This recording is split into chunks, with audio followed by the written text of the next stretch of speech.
Hello you guys, welcome back to my channel. I am having a wonderful day. I hope you are too. Today I'm going to be painting onto this canvas and it's going to be awesome, and I'm going to recreate a Pinterest bouquet that I have had my eyes on for quite a while. I actually have so many Pinterest bouquets that I've wanted to recreate that I actually have a list going. It's a couple of weeks worth of content long. So it will keep me busy for quite a long time. I hope you guys love this series because I am just having a ball. This is going to be the second one that I've done recently. I've done two in the past and I've loved those. So off we go and we create more and more and we see all the cool results.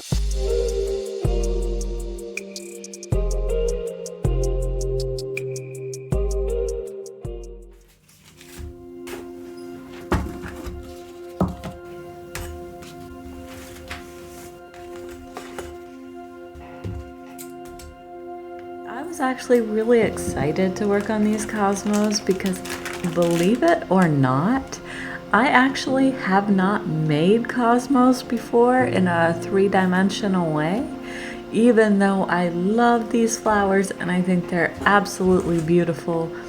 I have grown so many different colors of cosmos in my garden over my life, and I absolutely adore these flowers. So I was so excited to actually create them.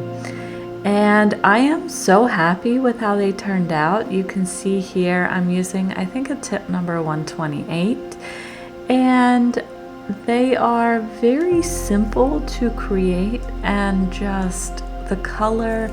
I did have to work on the color quite a bit because I wasn't really happy with it right away. But the color I ended up with in the end was absolutely perfect for this bouquet. And of course, when you're creating a bouquet like this, it's good to have some flowers that are front facing, some that are side facing. It's really good to have variety.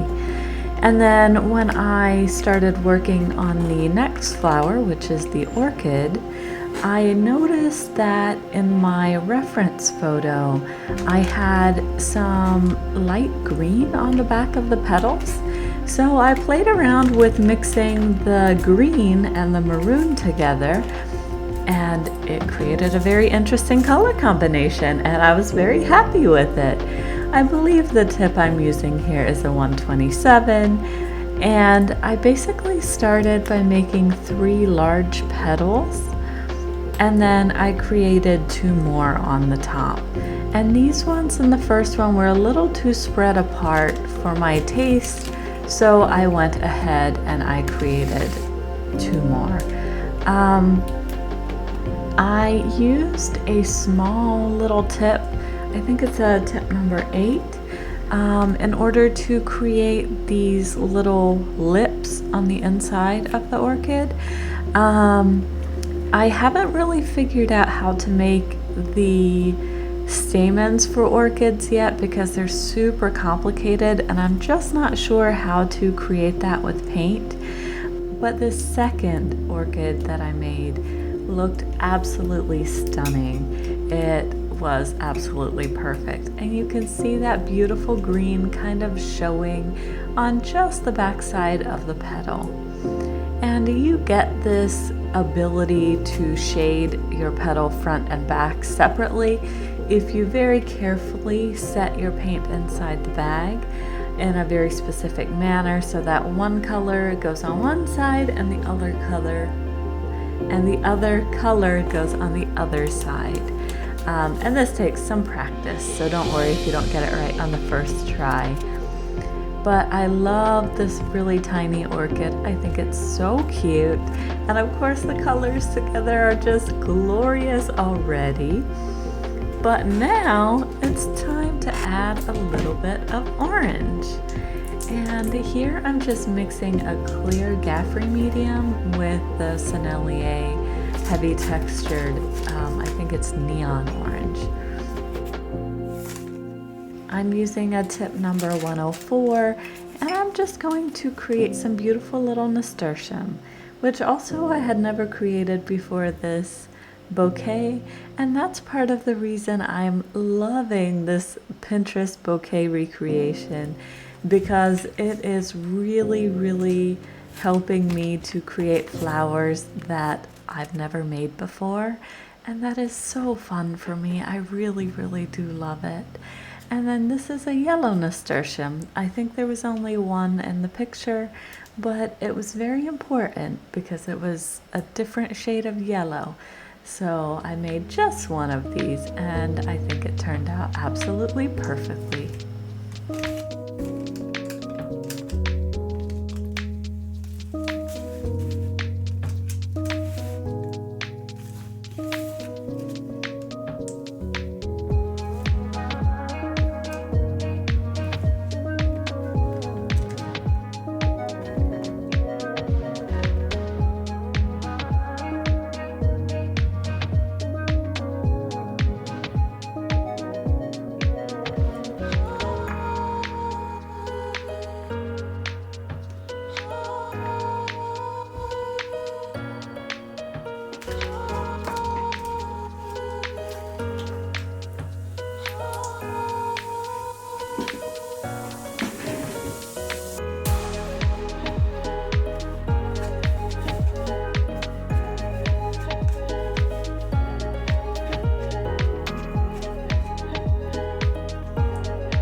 I first marked out where I was going to have the main points of my vase.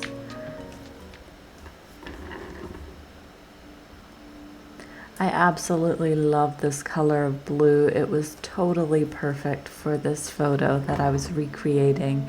I'm just so proud of it. I love it so much, and because of my absolute enjoyment of creating this vase, I allowed myself to add a lot more photos to my Pinterest page where I am collecting to create 3D paintings. So I'm just so excited. I have so much beautiful content planned and ready for you guys, and what a wonderful thing for me. I really enjoy what I'm doing. So I hope you guys are loving this series as well. I love that I'm getting to practice new things that I've never tried before, and they're just so beautiful, and every time I create them I just amaze myself, and I love that for me. So I'm just really excited. I'm just having the best time. And I love how this vase turned out. You can see it's on plastic, and when it dried, I just peeled it right off. It was the easiest thing in the world.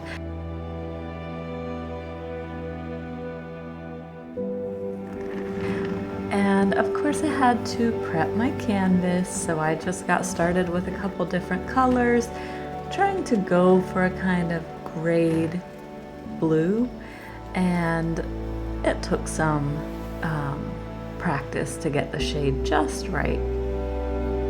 Of course you can see how beautiful these flowers look together, even though the lighting isn't the best.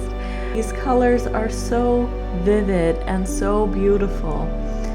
And then here I'm just taking a little bit of a sage green, and I believe this is a piping tip number 3.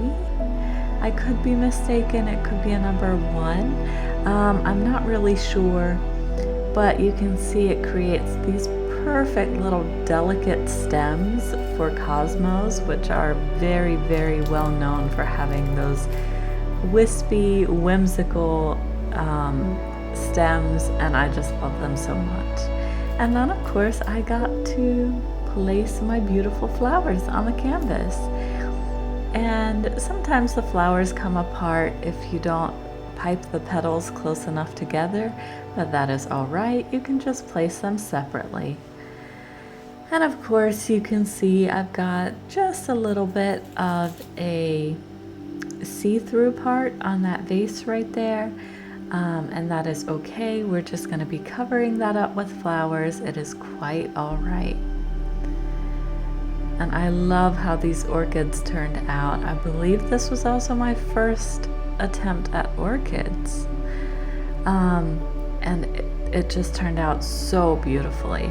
I also really love this nigella at the top. It's also called Love in a Mist. And I ended up creating the perfect version of Love in a Mist, and it's so beautiful, and I'm so proud of how it turned out.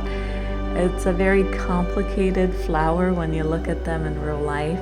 They have so many different fun points and seeds and all this weird stuff, so they're very beautiful, and I wasn't sure if I could do it justice, and I did, and I'm really happy about it. And then of course I had to make sure I got the leaves for the cosmos just right. I also added some buds, and I added my name in 3D, but of course we still had to add the centers for these cosmos.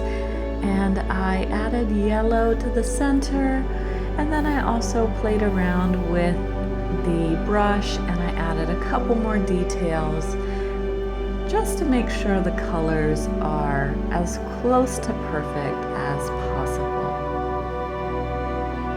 Sometimes when I'm piping, I try to get the colors correct in the bag before I even pipe the flower, but some types of shading have to be done specifically with a paintbrush. And of course, centers for the nasturtium are important. You can see I'm just placing those right now with a small circle tip. And I really wanted to get the shadow right for the vase, which was very cool in the reference photo. So I worked on the shadow actually a very, very long time. Even though it's at the end of the video, I did work on it for quite a long time.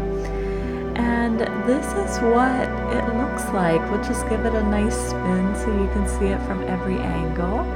And then this is super 3D. I am absolutely in love with it. I think it's just one of the coolest paintings I've done. And I just love it so much. Of course, in the sunlight, it looks so different and extra three-dimensional, which is what I'm always trying to create. And wow, I just love the jewel tones of this painting. I had so much fun creating it. Please like this video. Please subscribe to my channel. I will be making so many more of these videos, and I'm so excited. Have a wonderful day, and thank you for supporting my work.